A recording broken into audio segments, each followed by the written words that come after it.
There you have it. That's why you listen to Let's Talk Fantasy Football, because we fucking tell you that Mason Crosby's holder and long snappers suck. It's true, though. No, that could save some people fantasy weeks, dude. You're listening to Let's Talk Fantasy Football, where men of fantasy genius have realized, hey guys, we don't need real football skills to dominate on the fantasy field. Yeah. So slap on your pads and grab your helmet. Shit's about to get real.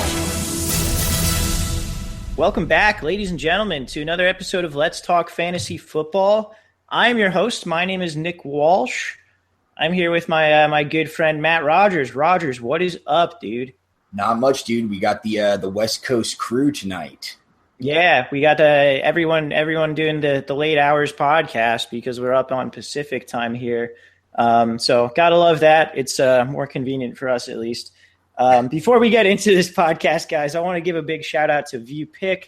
ViewPick is the revolutionary app that allows you to play fantasy football live while watching the game on TV.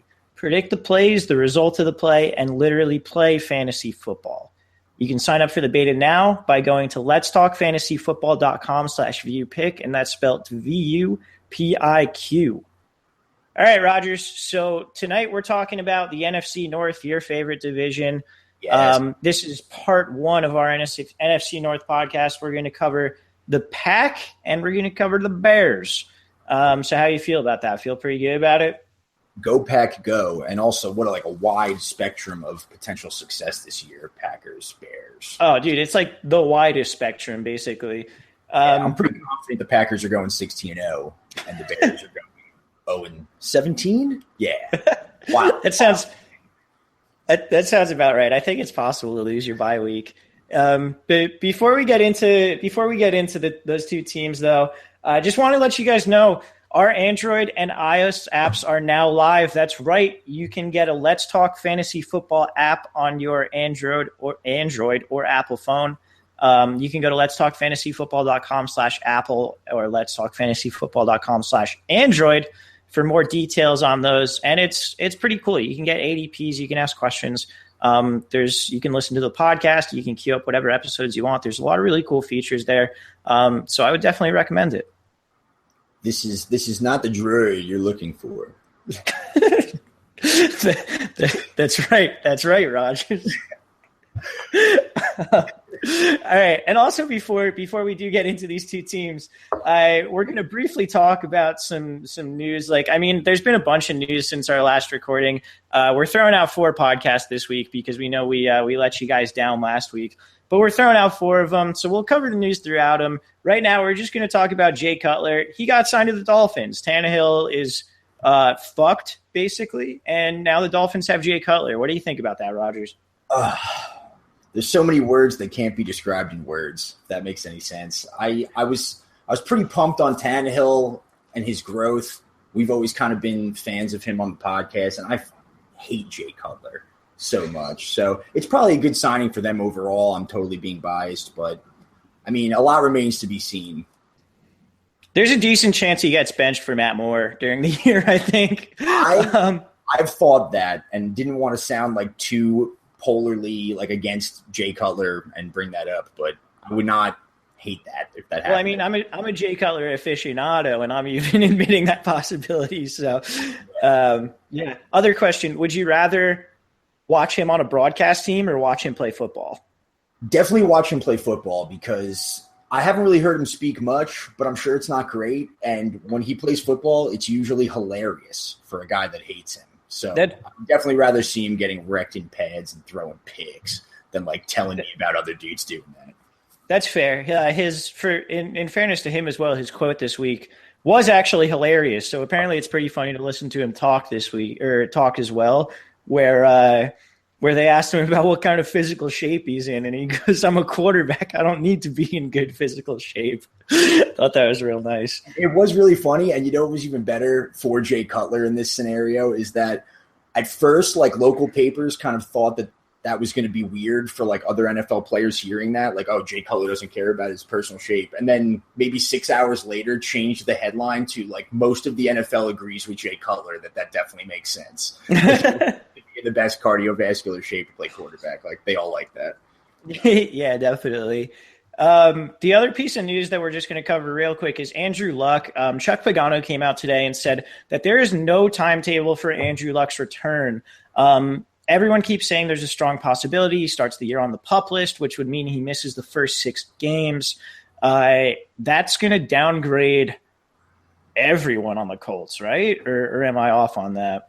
Yeah, I mean, you maybe think Frank Gore might get more work, but not enough to really be that much of a boost. Right. I feel like he would lose efficiency without Luck as well. Yeah, you're right. That offense would just be way worse. But this is like something that's very sneakily happening in the NFL world right now. I feel like that's why we should bring it up, is because like there's a lot of minor injuries at this stage of the preseason always, but this has been pretty consistent and pretty bad. Yeah, absolutely. It's something where you heard about it and like they kind of just like avoided committing to anything earlier in the offseason, like whether he was going to be there to start the season or not. They were just kind of like, yeah, we'll see what happens. And now it's starting to look worse and worse as we continue to go. Yeah, and it's like you scroll through NFL headlines and it's like, oh, Latavius Murray placed on maybe the one-day PUP list, or Aaron Rodgers won't play much of the preseason. It's like Andrew Luck is questionable for a month and a half, maybe. You're just like, whoa, one of these things is very serious. Yeah, right. Jamaal Charles is going to sit out the first preseason game. Oh, cool. Andrew Luck is going to miss 6 weeks. Wait, what? I just drafted T.Y. Hilton in the second round. Right, exactly. So he's definitely keep an eye on it. Yeah, no, absolutely. So with those 2 bits of news out of the way, let's get into the Packers, the good old Green Bay Packers. There's a little bit of a different look to them this year, kind of. It's an interesting team. Talk to me a little bit about the additions and subtractions and whatnot that were made and kind of what you think about them. All right, well, I guess we'll start first with the backfield, even though the additions were essentially just through the draft. So James Starks obviously leaves. Pretty much it was Eddie Lacy goes to Seattle, we know. So going into the NFL draft, Ty Montgomery was the only person on the Packers roster to ever have a carry and was a wide receiver in the beginning of last year. So, with the exception of Aaron Ripkowski, sorry. But it was very, very weird going into the draft, and no one knew it was going to happen. So they go ahead and they draft Jamaal Williams and Aaron Jones in the 4th and 5th round. So this is pretty interesting. I want to get your opinion on this too, Walsh, before I really get into it. But Ty Montgomery right now is going the 9th pick of the 3rd round as the 16th running back. What do you feel about that price? Because I have some things I want to get into, but I'm curious of your take first. I'm willing to buy him there. Ty Montgomery is a guy this year where in a situation where a lot of running backs have a very wide range of outcomes, I feel like his is pretty narrow in that he's not going to be the number 1 running back overall at the end of the year, I don't think. But like, I don't see him losing that 12 to 18 touch a game role. Even if a guy like Jamaal Williams takes some of the goal line work or takes some of the 1st and 2nd down work or whatever it is, he's just, he's put on a little bit of weight. We know he can catch passes. He's trying to bulk up to survive the season. If they're smart, I think every game he's touching the ball in between 12 and 18 times, and that includes about 6 targets. So I think he is one of the ultimate safe picks in the early rounds. Okay, I don't disagree with that. And your 12 to 18 touches also, I think, is right. But I think it'll trend more on the lower half of that. I'll give you some reasons why. So first off, Mike McCarthy is a traditional ground and pound play caller. He's not calling the plays as much anymore, but he's always been a run-first guy. People forget that because he has Aaron Rodgers, who fell into his lap, right? So we saw with Eddie Lacy, I think a big part of Eddie Lacy's success with the Packers was Mike McCarthy. He loves in between the tackle run. So he's come out in the preseason and said that Ty Montgomery is a triple threat. We love him. He's an absolute athlete. He's improving every year. Here are some knocks on Ty Montgomery, I'll say first of all. So last year, for your 12 to 18 touches point, which I think is probably correct, he only once in last year had more than 9 carries. So he doesn't really get double-digit work, right? And also through last year had only 34 catches in 11 games, which is about 3. Right now, Eddie Lacy is there and Ty Montgomery was beat up, sure. But the Packers are expecting to play up a lot this year. And out of camp, it started off where Ty Montgomery was the clear-cut number one guy, and he still is. But their first practice where the media is there, him and Jamaal Williams split first-team reps, right? Jamaal Williams is that run between the tackles sort of guy that Mike McCarthy secretly always loves. So there's word that when the game starts in the first quarter, beat writers are saying this now. I can't cite their names right now, but they're saying that it's expected that Ty Montgomery will get 2 of every 3 drives when the game is even, right? And they think that when the Packers go up late in the game, that Jamaal Williams is that yardage-eating guy with potential. Now, that's not saying that you may not see both of them on the field at the same time, because they're saying that Ty Montgomery might actually still be running out of the slot a little bit with Randall Cobb, with Jamaal Williams on the field. So it's like, I'm trying to round out my point of what I'm thinking. I just don't think that it's guaranteed that Ty Montgomery gets the touches that people think that he might. That's what I'm kind of trying to say. I think Jamaal Williams is going to see a lot more of the field than people think. That's fair. I think my counterpoint to that in terms of safety of workload would be that, if Jamaal Williams is that guy who's closing out games when they get ahead, whatever it is, it's likely that Ty Montgomery's had some production in order to get them ahead. Now, it's not guaranteed because you have Aaron Rodgers and he can just sling the pig all over the place, and all of a sudden you're up 25 points. 25 is a weird number to choose in football. I don't know why I chose that. You're almost never up 25 points in football. That's such a stupid number to choose. Anyway, but yeah, the idea, I think – if the Packers are going to put up big points and then go to Jamaal Williams, I think Montgomery is likely going to produce with that. And the other question I have for you is, with those concerns, because you did address a lot of concerns there. What do you think of his price? Would you still take him there, or are you a little? I don't like him at that price in the third round, even though it's the end of the third round. Running back 16 is still a running back 1 on some teams, I feel like. And looking at his game log last year, he only had 3 games with over 100 total yards. So PPR, it's certainly different. His price is definitely better or closer to that in PPR. But even the Packers said that they only expect him to get 150 to 175 carries, which probably equates to 210 to 220 touches, maybe more, which is what you want in a running back 1 or 2 in the third round. But at that price, I don't love it because he's also got an injury history. That's true. The injury history is real. Also, if Jamaal Williams is going to be the in-between the tackles guy to close out games, it's fair to question whether or not Ty Montgomery is going to have a big role in the red zone. That's certainly a thing. I like his floor enough there, but I certainly understand where you're coming from as well.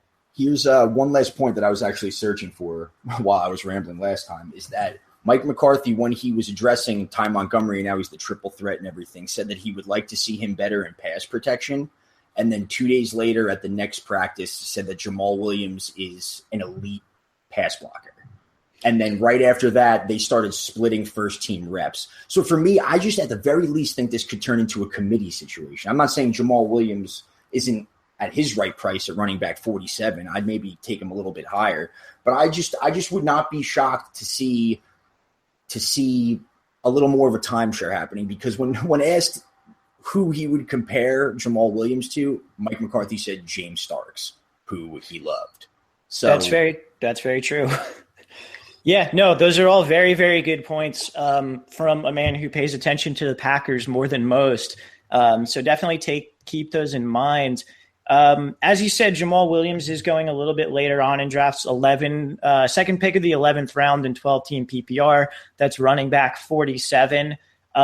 He's a guy that I think I would, certainly be drafting late as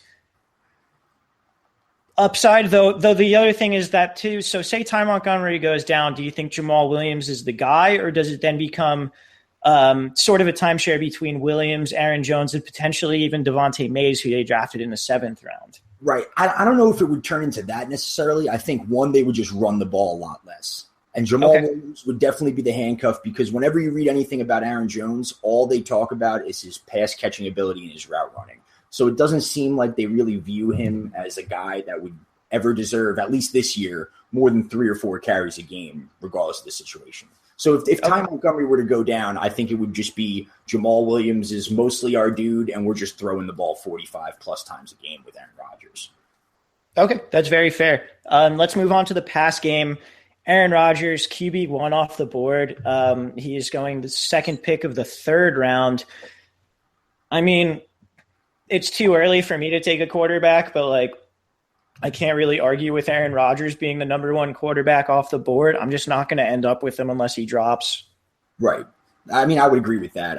He's definitely the clear-cut number one for me, but even if you look at his year last year where he finished as quarterback one, he sort of had like a tale of two seasons situation when the first half of the year was not great. And if you're going to pay for a quarterback that early, you can't ever have that. And he's got a weird schedule to start off. I know he plays Seattle week one, who he's been pretty bad against in the past. I just don't think the price is right for any quarterback, even Aaron Rodgers would be my point. Yeah, I mean, personally, I'd go Tom Brady over him this year. And I know that's just a matter of preference, and they're both being taken around the same area. I'm also not going to end up with Tom Brady, most likely, just because I don't take quarterbacks that early, because I can take Andy Dalton in the last round of the draft. But anyway,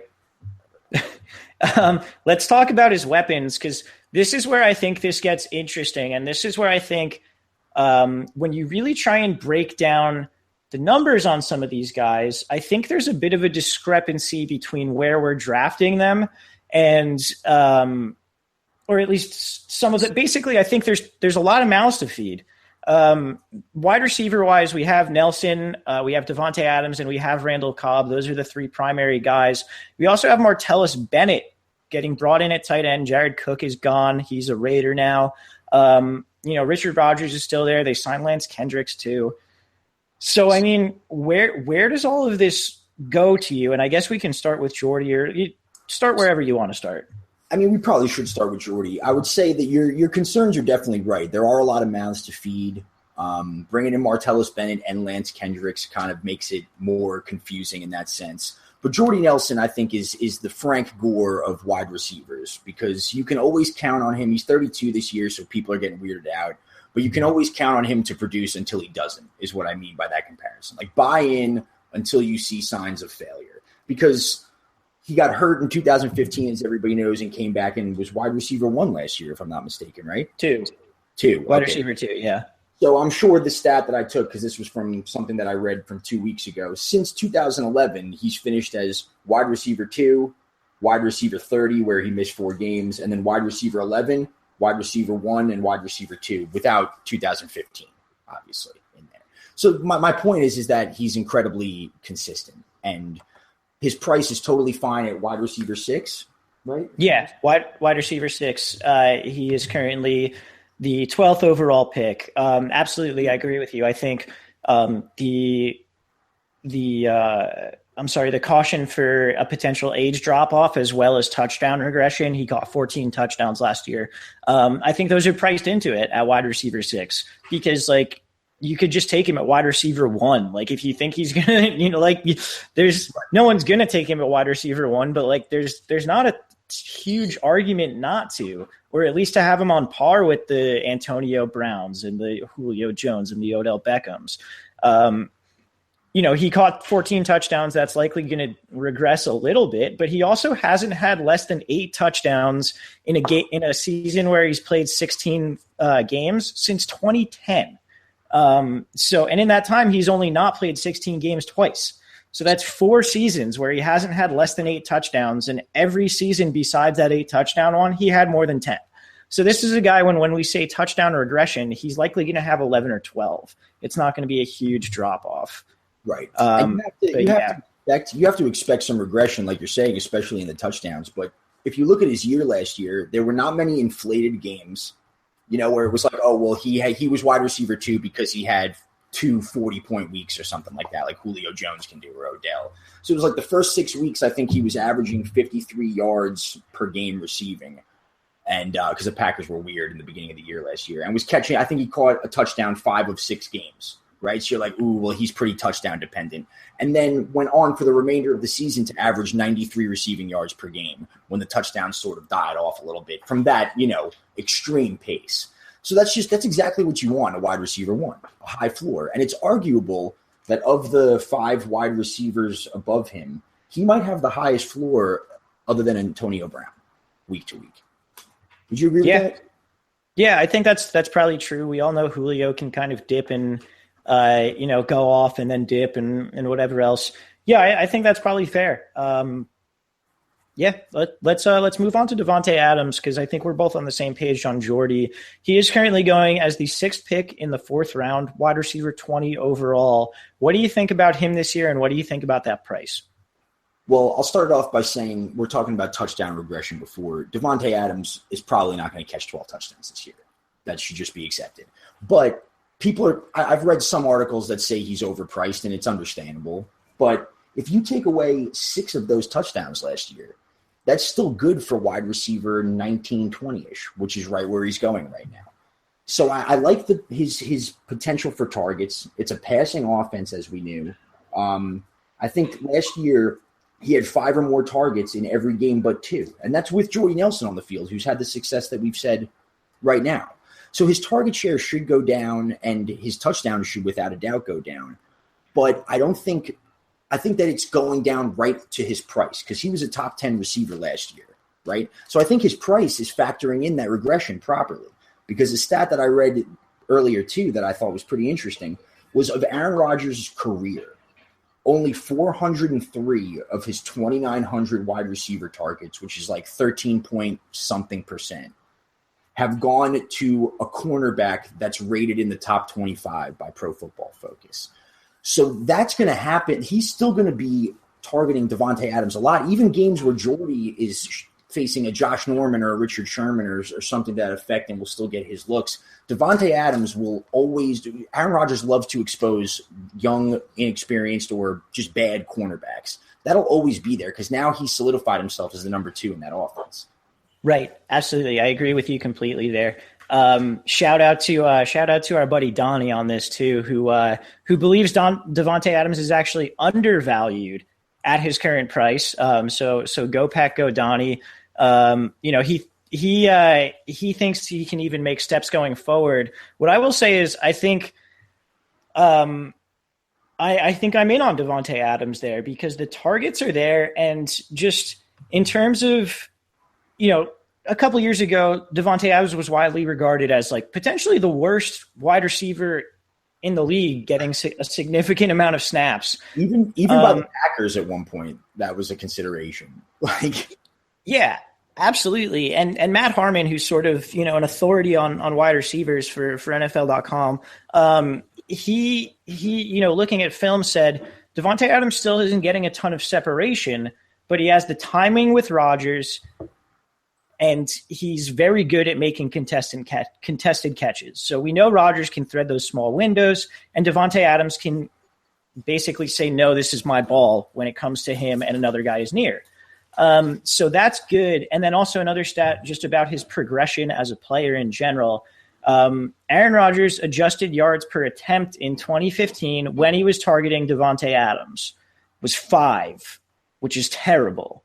Absolutely awful. Jared Goff is the only quarterback to have less than 5 adjusted yards per attempt in 2016 of qualifying quarterbacks. In 2016, when Rodgers was targeting Davante Adams, his adjusted yards per attempt was 8.8. So obviously there's something with that connection that has really, really improved during that offseason over the past year. Rodgers now apparently seems to trust him. They seem to have that rapport that you look for in that kind of situation. I agree. And to your point too, throughout that span, that was when, like, what solidifies your point is that was the year that Jordy was hurt and Davante Adams was the clear-cut number 1 wide receiver that everyone thought that he could be, and then just completely sucked. And it's encouraging to see that Jordy comes back, and Jordy has a great year, and Davante Adams still does. The way I look at Davante Adams' value and why I would maybe even bump him up a couple notches is, what do you want from a wide receiver 2 or 3 or anything week to week?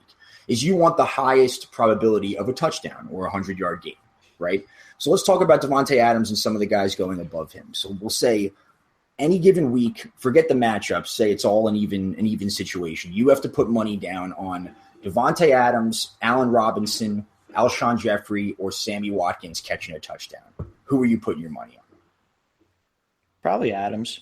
Right. That's why I think that he's totally fine in that wide receiver 2 range, because that's exactly what I want. He may have some bust games when he only gets 4 or 5 points, because that's happened to him before, which is certainly a bad thing. But I mean, he has the highest probability of that range to catch a touchdown week to week. So I would love him as a wide receiver 2 on my team. Fair enough. Let's talk about Randall Cobb, who used to be a what's the word I'm looking for? Not twinkle in the eye, the apple of the eye of a lot of fantasy football players. Now he is currently the 4th pick of the 8th round, wide receiver 39 overall. Now last year, Randall Cobb, the majority of his production came in 3 games. I believe it was weeks 5 through 7. However, this offseason, coaches have said they want to get him more involved. Do you buy getting him more involved, and what do you think about that price for him? No, I think that price is terrible. I do think that they want to get him more involved from what I've read, but in my opinion right now, Randall Cobb is a late-round flyer for a couple reasons. As you alluded to before about the many mouths to feed, and of Martellus Bennett, the run game, Jordy Nelson, and Davante Adams, they all are a better mouth to feed than Randall Cobb. I think Randall Cobb may even have better stats than he did last year, which I think was something in the range of 60 catches, like 600 and low change yards, and maybe 4 touchdowns. I think those numbers could be better, but they're not going to be predictable at all. He'll be running out of the slot, but his best years were as a number 2. I don't like the price at all. I'm drafting him no earlier than the 11th round. Okay. Yeah, that's fair. We always say, like, after the 10th round, kind of just like take shots on guys you like. That's what I would say is the same for me on Randall Cobb. He's a guy who you take a shot on because, like you said, so with Martellus Bennett in the offense, we're going to predict additional targets for the tight end. Are we going to take those targets away from Jordy Nelson? Are we taking them away from Davante Adams? Or are we adding, like, Randall Cobb, in order to outperform that, has to add targets? I just don't see how he adds targets this year. Right. And if he doesn't show something early on, if they do try and get him more involved, whether it be the preseason or the first few games of the regular season, it goes back to my point of saying that I've heard out of, from reports from that camp that Jamaal Williams will be on the field the same amount of time, or with Ty Montgomery at the same time. And Ty Montgomery is going to be running slot routes. So if Randall Cobb isn't showing up, they may run out packages there where Ty Montgomery, he's going to be lining up as a wide receiver at least 8 to 10 times a game, Montgomery, and he's the last mouth to feed of everybody, I think. And I agree with your point that I would not want any shares of it at that price. All right. They have a couple other guys behind them. Geronimo Allison and Jeff Janis are the 2 biggest ones. Just keep names in mind in terms of if guys get hurt, they're Aaron Rodgers wide receivers. So waiver wire pickups if other guys in front of them get hurt potentially. Let's talk about the tight end position because we have Martellus Bennett there. We have Lance Kendricks coming in. Bennett's going as the 11th pick in the 7th round right now. That's tight end number 8. He's a little too rich for my blood there, but what do you think? Well, first I wanted to touch on the Jeff Janis and the lesser wide receivers on the Packers real quick. Is that I know Jeff Janis, like when he first came up, was kind of a deep dynasty guy, and he's getting passed on the depth chart by pretty much everybody. Like he got passed last year by Geronimo Allison, and now he's getting passed by a guy. I think his name's Malachi Dupree or something. Yeah, Malachi Dupree, yeah. And Jeff Janis is not the guy that will be coming up. If he's known in the fantasy world, I think it's over for him. But okay. To your point about the tight ends, I like Martellus Bennett where he's going. I think he's definitely the low end of tight end 1. The Packers are just crowded in general and also crowded at tight end. You mentioned Lance Kendricks. Richard Rodgers is still on the roster, but he's expected to possibly get cut. I just think Martellus Bennett is the last guy I'm willing to bet on before round 13 when you're just playing tight end roulette at that point. The Packers haven't had a tight end, I think, with 90-plus targets since Jermichael Finley. In 2011, yeah. 2011, yeah. So, it'll definitely be there. He got less targets than that with the Patriots and was fantasy relevant even with Gronk on the field. But, I just don't know. I just don't know what his role is going to be as far as snap count and just seeing the field with Hendricks and everything else going on. It's a fine price, but whatever, right? I mean, I'll take him if he slips below that price. I'm certainly not targeting him there. The position itself only had about 100 targets for the team. Like you said, they haven't really featured a tight end. Now, maybe that's going to change. Maybe they're going to try and feature Martellus Bennett. I'm not really willing to bet on that for a position that only had about 100 targets and 3 touchdowns for the team last year. Just not my cup of tea there. And a Hail Mary. And a Hail Mary. You are correct. But to your point though, you're completely right that it's just there's not a defined workload there yet, and they don't really go there. I mean, Jared Cook even played well for them at the end of the year, and it didn't really translate to too much fantasy relevance. So yeah, exactly. So I think that just about wraps it up for the Packers skill position players. I got one very, very lame thing about the Packers that I just want to bring up, and it's actually the first kicker relevant news that I think I've ever come across in fantasy, and it's really going to be don't draft Mason Crosby this year. Typically when you draft kickers, no one should care about kickers. Don't ever care about kickers. And they just usually pick one on a high-scoring offense, and Mason Crosby is drafted every year, right? So Mason Crosby has had the same long snapper for 9 years and now just has a new one and missed like 9 field goals the other day in a practice. And it's been like a huge story that like they're absolutely terrible, his long snapper and holder, and they like cannot get in sync and he's missing every single field goal. It's like apparently an embarrassing situation. Because also I think Jacob Schum, who's their holder and punter, got hurt. And like Mason Crosby's just missing field goals at a ridiculous rate because he's got 2 rookies as his long snapper and holder. So just if you're randomly listening to this, just don't draft Mason Crosby as a last round kicker. That's really funny. I seriously recommend that to people. It's going to be bad. He's going to miss a lot of field goals this year, and it's going to suck. There you have it. That's why you listen to Let's Talk Fantasy Football, because we fucking tell you that Mason Crosby's holder and long snappers suck. It's true, though. That could save some people fantasy weeks, dude. Yeah, it certainly could. I mean, think about the amount of games that are settled by a couple points. You don't want to fall into that trap. Yeah, dude, week 1, Mason Crosby misses 3, and you're just screwed.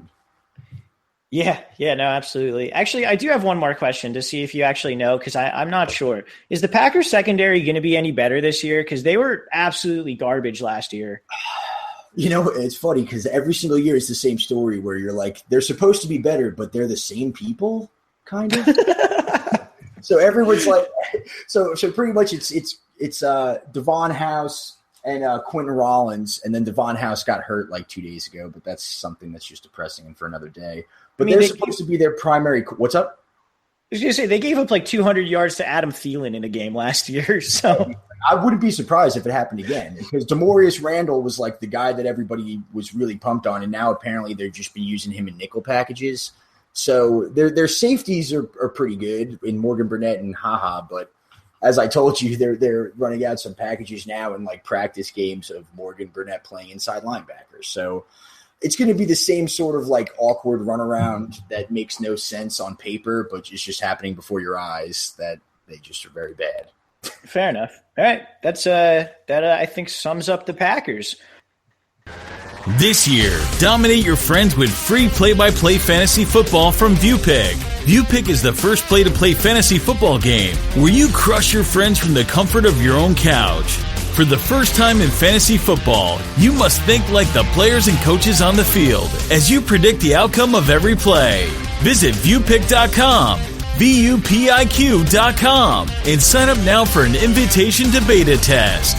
Let's move on to the Bears. So, the Bears at quarterback have Mike Glennon and Mitchell, not Mitch apparently, Trubisky. Glennon is going to be the starter this year from everything that the team, the beat writers, everyone is saying. Trubisky apparently, they realize he has a lot of developmental work to do. So Glennon seems to be the guy for the future. Now, they said that about Chad Henne when Blake Bortles got drafted, and then Bortles was playing like 2 games into the season. So who knows what the fuck's actually going to happen. But are you cool with assuming Mike Glennon is going to be the starter? And do you think that means like anything to us? I mean, I'm cool with assuming that, especially just for salary alone, I guess. But I don't think it should really change anything because this whole team is kind of a weird question mark. Oh, yeah, for sure. Everything is just like one big thing of moving parts, except for the guy we're going to talk about right now, and that's Jordan Howard. Their starting running back came in last year as a rookie, came in a couple games into the year, and really just had a great year. He's going off the board with the 4th pick of the 2nd round. That's running back 8 overall. What do you think about Jordan Howard there? It's a lot of draft capital to put in him, but do you think it's worth it? Yes, based on what you've seen. The main concerns are obviously the Bears should not be playing ahead very much this season at all, but that was sort of the case last year too. So, I mean, he's a great player, obviously. The concerns about him are justified, and it's pretty much that, and just sophomore running backs typically have a fall off big time. Trent Richardson and like Todd Gurley are the first ones that always come to mind for me. But Doug Martin too. Oh yeah, shit, Doug Martin for sure. So, I mean, that all factors in. The running backs going around there pretty much 50-50 as far as how you can argue them, you know? What do you think? I'm not specifically on Howard, and I think in that range I'm probably going to be taking a wide receiver or DeMarco Murray. So I don't think I'm going to end up with Howard in a lot of places. I don't like running backs on bad teams. Howard might lose a little bit of passing work to like Langford or Tariq Cohen, their rookie that they drafted. I'm also very skeptical of small sample sizes with running backs like this. Like you said, we've seen it so many times. Trent Richardson, Todd Gurley, Doug Martin. These are all guys who were playing on bad teams who had great rookie years due to a lot of big plays. And then really didn't follow it up in their sophomore season. So that sounds like Jordan Howard to me. I could be wrong, but yeah, I'm not going to go there. Now, I think you're kind of right now that I think about it. I think that early in the 2nd round, I would definitely drop him down at least 6 picks where I'd be comfortable taking him. Like imagine drafting him in the 4th round or the 4th pick of the 2nd round in a 12-team draft, and then just that shitty like waiting for the wraparound to you in the 3rd. You know, I'd feel better if I could get him at the end of the 2nd and kind of complement it with something a little better. Yeah, no, for sure. For me, there's just like 6 wide receivers there that I'd rather have. So, I mean, behind Howard, you have Jeremy Langford, who they're apparently not like entirely done with yet. Kadeem Carey seems like a likely cut candidate. Benny Cunningham got brought in, who cares on that? And then they drafted Tariq Cohen, who is kind of like a speed pass catcher type guy. I mean, interesting name for the future, maybe, but not really fantasy relevant for this year. Do you have anything on those guys? Maybe just to make it slightly interesting, I'll say if you bought Jordan Howard in that mid-2nd round, are you handcuffing him? Because we have seen Jeremy Langford be relevant. Or are you handcuffing him in the draft, or are you maybe handcuffing him in week 3? You know, depending on how that works out. Yeah, I'm not. So, you know, the first couple weeks of the season are so big in terms of guys off the waivers who can really help your team. That's, you know, the guys who really blow up, and it's just like, all right, this is a thing now. We need to have this guy. I'm not drafting Jeremy Langford and being like, I need to keep him because he's my handcuff, and then letting like the potential, you know, like 2014 CJ Anderson just like slip, or maybe it was 2015. I don't remember.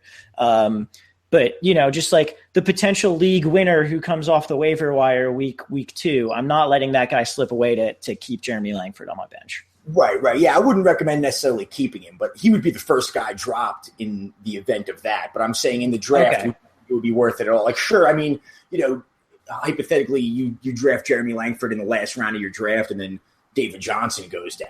You know, like you're dropping Jeremy Langford for whoever the hell, you know? Right. Yeah, no, I mean, I wouldn't be opposed to it. Langford's not drafted, so, I mean, you can just snag him in the last round of your draft. So, yeah, that's actually a good point. I wouldn't be opposed to that. No, just maybe, but whatever. Just maybe. Bears. Yeah, draft a shitload of Bears. If you get anything from this podcast, that's what you should get. All right. Wide receivers. We have Cam Meredith, 8.11, wide receiver 41. Kevin White, 12.11, wide receiver 57. They also grabbed Marcus Wheaton, Kendall Wright, and Victor Cruz. I like Cam Meredith. I like Kevin White's price. I'm willing to take a risk on both of those guys. I think Cam Meredith's a better player at this point in his career. The rest of them I don't care about. What are your opinions on this whole mess? Yeah, I preferably wouldn't touch it. I would probably – the prices are fine, but I would probably maybe prefer Kevin White just because of the unknown that, he was highly touted and very hurt. But, I mean, I preferably am not touching either of them. I don't want anything to do with this. Okay. I mean, I'm willing to go after them. I think they're both priced appropriately. Like Cam Meredith was legitimately a starting wide receiver last year at times, for most of the season, actually. So I'd be willing to take him in the 8th round. I think Mike Glennon can prop him up. My only concern there is that the team tries to emphasize Kevin White because he was their big draft capital guy. But we'll see how it goes. I think the consistency with that whole situation is that if I were to draft Kevin White, he would maybe be that first guy that I dropped, like Jeremy Langford that we just talked about in week 1. Sure. Meredith, like when do you feel comfortable playing him? Obviously, you'd have to watch him on your bench for a few weeks, but I don't know. Yeah. I just don't want to be confronted with that scary decision. That's fair. That's fair. And then at tight end, they have Zach Miller. They brought in Deion Sims, and they drafted Adam Shaheen in the 2nd round. No one is worth drafting at tight end for the Bears. Yeah. All right, cool. I think that does it for the Bears. I think that does it for part 1 of the NFC North podcast. So sorry, did you have something? No. Oh, okay. Sorry. Anyway, yeah, that's it for part 1. We'll be back for part 2. And for Rogers, I am Walsh. Later podcast. This has been Let's Talk Fantasy Football. Thanks for listening.